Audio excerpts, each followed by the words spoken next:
Hello दोस्तों, 2014 में make in India initiative launch किया गया और इस इनिशिएटिव का फोकस था प्रोडक्ट्स को इंडिया में मैन्युफैक्चर करना और इंडिया को आत्मनिर्भर बनाना। लेकिन दोस्तों, आपको ये बात जानकर हैरानी होगी कि मेक इन इंडिया जैसा इनिशिएटिव इंडिया में कोई नई चीज़ नहीं है।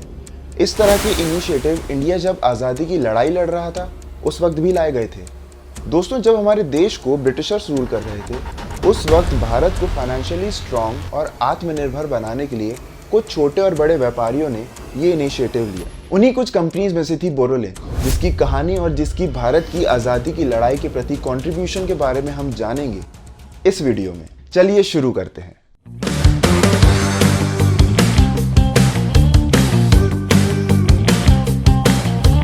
बोरोलिन एंटीसेप्टिक क्रीम बेहद असरदार। दोस्तों, बोरोलिन एक ऐसी एंटीसेप्टिक क्रीम है जिसे आपने कभी ना कभी तो यूज किया होगा, और अगर यूज नहीं भी किया तो इसके बारे में सुना तो जरूर होगा। दोस्तों, बोरोलिन पिछले 95 साल यानी 95 ईयर्स से बेची जा रही है। और जानते हैं इसकी सबसे बड़ी खासियत क्या है? इसकी क्वालिटी आज भी वैसे ही है जैसे 95 साल पहले थी। लेकिन बोरोलिन की शुरुआत आखिर हुई कैसे?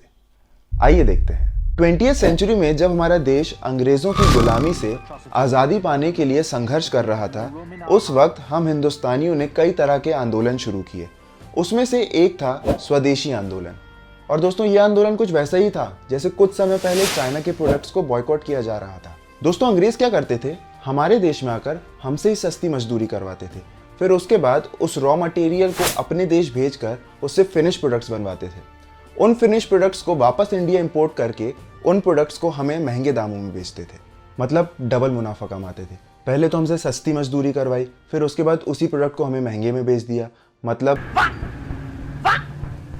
दोस्तों, उस वक्त भारत में स्वदेशी कंपनियां काफी कम थी, मतलब ना के बराबर थी। और स्वदेशी आंदोलन तभी सक्सेसफुल हो सकता था जब भारत के व्यापारी खुद कोशिश करें कि वो प्रोडक्ट्स बनाएं। और उन्हीं व्यापारियों में से एक थे गौर मोहन दत्ता, जिन्होंने भारत की पहली स्वदेशी एंटीसेप्टिक क्रीम बोरोलिन बनाने का फैसला लिया। गौर मोहन दत्ता बंगाल में रहने वाले एक मर्चेंट थे जो दूसरे देशों से कॉस्मेटिक प्रोडक्ट्स इंपोर्ट करके इंडिया में बेचा करते थे। लेकिन जब स्वदेशी आंदोलन की शुरुआत हुई तो गौर मोहन दत्ता का भी मन किया कि इस आंदोलन में अपना कोई योगदान होना चाहिए। और 1929 में गौर मोहन दत्ता ने जीडी फार्मास्यूटिकल्स के नाम से एक कंपनी बंगाल में स्टैब्लिश करी और भारत की पहली स्वदेशी एंटीसेप्टिक क्रीम बनाने का काम शुरू किया। और दोस्तों, इसी तरह से गौर मोहन दत्ता ने बोरोलिन नाम की वो क्रीम बनाई जिसे देश के लाखों करोड़ों लोग यूज करते हैं। ये cream boric acid, zinc oxide और लैनोलिन से बनाई जाती है और यही वजह है कि इसका नाम बोरोलिन रखा गया। बोरो से बोरिक एसिड और लिन से लैनोलिन। धीरे धीरे ये क्रीम लोगों की नजरों में आने लगी और कुछ समय बाद बोरोलिन बंगाल में काफी फेमस हो गई। बोरोलिन की पॉपुलैरिटी को बढ़ता देख अंग्रेजों ने इसकी सेल को रोकने की कोशिश भी करी, लेकिन वो चाह कर भी इस क्रीम को लोगों तक पहुंचने से रोक नहीं पाए। और दोस्तों, उस वक्त स्वदेशी आंदोलन भी चल रहा था, जिसकी वजह से इस क्रीम के मार्केट में आते ही लोगों ने इसे तुरंत अपना लिया। दूसरी ओर बोरोलिन की क्वालिटी इतनी जबरदस्त थी कि इसको इस्तेमाल करने के बाद लोगों को दूसरी क्रीम पसंद नहीं आती थी। दोस्तों, बोरोलिन एक मल्टीपर्पज क्रीम है जो ना सिर्फ आपकी स्किन को मॉइस्चराइज करती है, बल्कि फटे होंठ, फटी एड़ियाँ, कट्स, स्किन इन्फेक्शन, छोटी मोटी खरोंचे, इन सब के लिए यूजफुल है।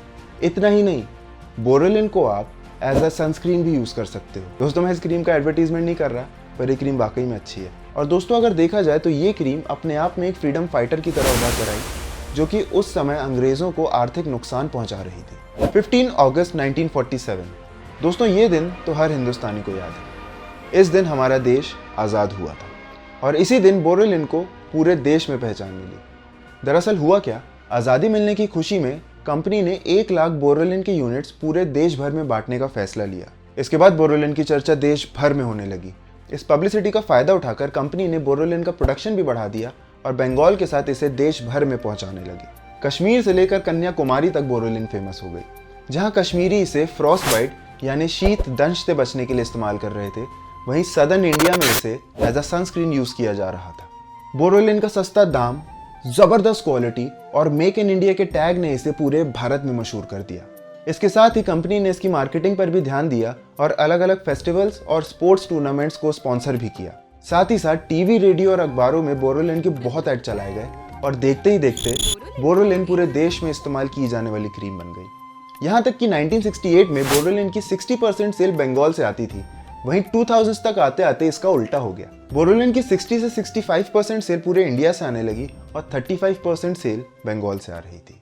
ईयर 2000 से इंडियन मार्केट में न्यू कंपनीज ने एंटर करना शुरू किया और इन कंपनीज ने अपनी अलग अलग तरह की क्रीम्स भी लॉन्च करी। बढ़ते कंपटीशन की वजह से और मार्केट में बने रहने के लिए जेडी फार्मास्यूटिकल्स ने बोरोलिन के अलावा और भी कई प्रोडक्ट्स लॉन्च किए, जिसमें लिप बाम, बॉडी लोशन, एलीन हेयर ऑयल, सूथॉल जैसे और भी कई प्रोडक्ट्स थे। दोस्तों, आपने देखा होगा कि इस कंपनी के प्रोडक्ट्स पर लोगो के रूप में एक हाथी बना होता है। दोस्तों, ये हाथी इस कंपनी की स्टेबिलिटी को दर्शाता है और दोस्तों कई जगहों पर खासकर गांव साइड इस क्रीम को हाथी वाला क्रीम के नाम से भी जाना जाता है। दोस्तों, जिस तरह से इस कंपनी ने पिछले 95 साल से बोरोलिन की क्वालिटी को मेंटेन किया है, उसे देखकर कहा जा सकता है कि इस कंपनी ने अपने स्टेबिलिटी के प्रॉमिस को कितना बखूबी निभाया है। बोरोलिन की कहानी पर आज के लिए इतना ही दोस्तों। अगर आपको ये वीडियो पसंद आया तो प्लीज़ इस वीडियो को लाइक कर दीजिए।